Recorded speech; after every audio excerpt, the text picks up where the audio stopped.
Kali ini kita akan mendiskusikan tentang pembangunan nasional. Pemerintah mengklaim, pembangunan Ibu Kota Nusantara atau IKN Nusantara mampu mendorong pertumbuhan ekonomi regional Kalimantan. Diketahui, pemerintah melakukan pembangunan infrastruktur besar-besaran untuk IKN Nusantara. Nah, sebelumnya perkenalkan namaku Intan Ega Dasari dengan NIM 24010500156.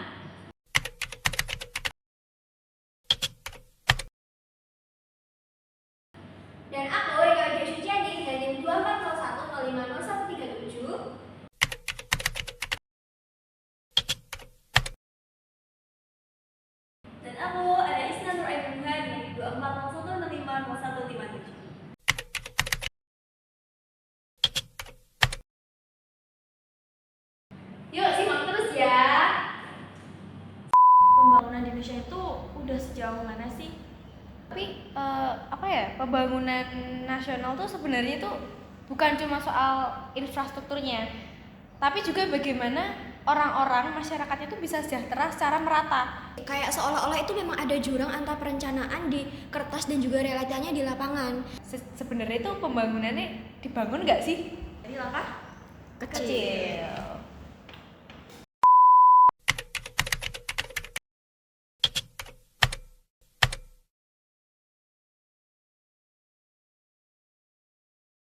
Gini teman-teman, belakangan ini aku sering mikir pembangunan di Indonesia itu udah sejauh mana sih? Karena kalau dilihat-lihat itu banyak proyek besar itu di mana-mana itu udah banyak gitu loh. Contohnya sendiri itu ada jalan tol, terus ada jembatan, bahkan gedung-gedung pemerintahan itu banyak gitu loh. Tapi ada daerah yang masih tertinggal dibanding sama daerah yang lain. Itu gimana? Iya sih, aku juga ngerasa gitu loh. Tapi pembangunan nasional tuh sebenarnya itu bukan cuma soal infrastrukturnya, tapi juga bagaimana orang-orang masyarakatnya itu bisa sejahtera secara merata. Jadi kadang bangunannya megah, tapi rakyat di situ tuh masih kesulitan gitu loh, baik dari ekonominya maupun dari akses pendidikannya. Jadi ya sebenarnya itu pembangunannya dibangun nggak sih? Nah, itu tuh sebenarnya poin pentingnya banget sih, karena kalau dilihat dari perencanaan dan juga pelaksanaan pembangunan nasional itu sebenarnya yang diharapin itu bukan cuma hasil fisiknya aja, tetapi juga kualitas hidup masyarakatnya juga. Itu. Iya. Oke, berarti dari pembahasan kita sebelumnya itu kita bisa tarik nih ke konsepnya. Jadi pembangunan nasional itu sendiri berarti kan usaha terencana nih dari pemerintah untuk meningkatkan kesejahteraan dari rakyat.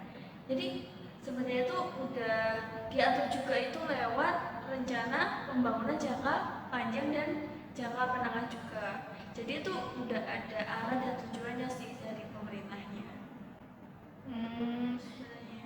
Bener sih, tapi ini ya, itu tuh nggak sesuai gitu loh antara pembangunannya. Jadi pemerintah bikin program besar, tapi masyarakatnya sendiri itu daerahnya itu tuh belum sampai situ gitu loh. Jadi pembangunannya nggak efektif, pelaksanaannya kurang terencana gitu.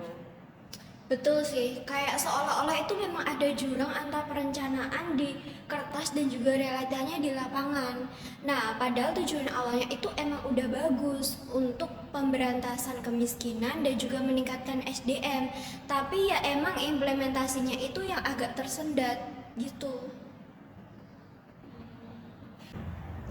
Nah, sebelumnya juga aku tuh sempat baca laporan. Jadi, masalah utama pembangunan itu ada di ketimpangan antar wilayah. Contohnya sendiri itu kita bisa lihat ya realitanya di sekarang ini. Itu Pulau Jawa itu kan dilihatnya tuh udah sangat besar kan, udah sangat maju. Tapi dibanding sama daerah lain, misalkan di Indonesia Timur, itu kalah jauh. Indonesia itu kan kalah jauh sama Jawa yang kita tempati saat ini. Padahal di Indonesia Timur itu ada sumber daya alam yang besar banget di sana. Iya sih, itu dan masalah lainnya itu masyarakat tidak tahu kurangnya partisipasi masyarakat itu dalam perencanaan. Jadi itu mereka warga tuh banyak nggak tahu membangun daerahnya. Padahal kalau ada pembangunan kan warga diajak bicara dari awal ya, apa kebutuhan mereka, potensi apa yang bisa dikembangkan, kan yang paling tahu warganya gitu loh. Nah, belum lagi soal birokrasi dan juga korupsi yang rumit. Bahkan kadang dana pembangunan itu sering bocor tengah jalan ataupun prosesnya itu terlalu panjang gitu loh. Jadi proyek-proyek itu bisa tertunda atau bahkan tidak sesuai dengan rencana aslinya gitu. Oh, terus juga jangan lupa ada aspek lingkungan juga. Jadi ada beberapa proyek pembangunan itu malah menimbulkan masalah baru. Misalkan itu bisa menimbulkan adanya banjir. Ya kan banyak ya kasus kayak gitu. Itu dari adanya alih fungsi lahan. Misalkan dari yang awalnya hijau itu jadi pemukiman itu kan bisa kan. Terus juga dari industri itu menyebabkan adanya pencemaran. Nah ini nih yang sering diabaikan. Kalau pembangunan nggak memperhatikan keberlanjutan, itu yang rugi itu masyarakat sendiri. Jadi pembangunan malah bisa jadi bumerang kalau nggak direncanakan dengan matang. Iya, Ya kan? Nah, kalau bicara soal solusi, menurut kalian apa yang bisa dilakukan agar pembangunan nasional itu bisa berjalan lebih efektif dan juga berkelanjutan? Kalau menurut aku sendiri ya, menurut aku perencanaan yang paling penting itu perencanaan berbasis data dan juga kebutuhan lokal. Jadi pemerintah itu harus benar-benar tuh memahami kebutuhan dari setiap daerahnya. Gitu. Jadi nggak pakai kebutuhan yang seragam bisa untuk semua daerah. Seperti itu kan setiap daerahnya tuh punya kebutuhan yang sendiri-sendiri kan. Misalkan contohnya itu di daerah pertanian, itu alangkah baiknya pemerintah itu bisa fokus ke misalnya ke irigasinya ataupun untuk kebutuhan dari pertanian, misalkan untuk pupuk tanaman, bukan ke hal-hal lain yang istilahnya nggak sesuai nih, yang nggak dibutuhkan untuk daerah pertanian. Setuju. Tapi selain itu harus ada transparansi dan akuntabilitas dalam pelaksanaan.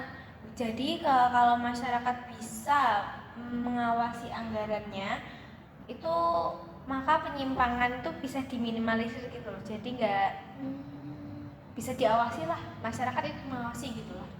Nah, jangan lupakan soal pendidikan dan juga pemberdayaan masyarakat. Kalau masyarakatnya itu paham mengenai proses pembangunan, maka mereka akan ikut terlibat dan juga ikut menikmati hasilnya gitu. Iya benar banget sih, karena pembangunan itu kan bukan cuman tanggung jawab dari pemerintah sendiri, tapi juga dari masyarakatnya juga kan. Misalkan jika masyarakatnya itu udah pasif, jadi hasilnya juga ikut nggak maksimal dong. Nah, aku juga percaya pendekatan bottom up planning atau saran dari masyarakat sampai ke atas itu. Jadi bukan hanya pemerintah saja, tapi masyarakat juga ikut bersuara. Kebutuhan mereka itu seperti apa. Terus juga pemerintah akan melihat gitu loh. Oh ternyata ini butuh ini, jadi akan ditelisik ulang begitu. Setuju sih. Jadi kalau disimpulkan sebenarnya tuh pembangunan nasional itu seharusnya nggak cuma fokus kepada hasil fisiknya aja, tetapi lebih ke pemerataan, keadilan sosial, dan juga keberlanjutan lingkungan. Iya, dan jangan lupa untuk pelaksanaannya itu juga harus melibatkan semua pihak, baik dari pemerintah, kemudian pihak swasta dan masyarakat itu sendiri, agar hasilnya itu benar-benar dirasakan di semua lapisan masyarakat. Betul, kan karena tujuan pembangunan tujuan atau inti pembangunan itu sebenarnya kan membuat hidup masyarakat tuh lebih baik gitu loh, tanpa meninggalkan siapapun yang di belakang. Jadi semuanya maju gitu, nggak di belakang salah satu gitu. Nah, semoga kedepannya pembangunan di Indonesia ini tuh lebih merata dan juga manusiawi. Jadi tidak hanya megah di kota, tetapi juga terasa di pelosok desanya juga. Amin. Iya, amin. Jadi kalau semua pihak itu punya komitmen yang sama nih, makanya pembangunan nasional itu jadinya bisa benar-benar jadi jalan buat kesejahteraan bersama ya. Betul, setuju banget. Nah, jadi kita mulai dari langkah kecil dulu.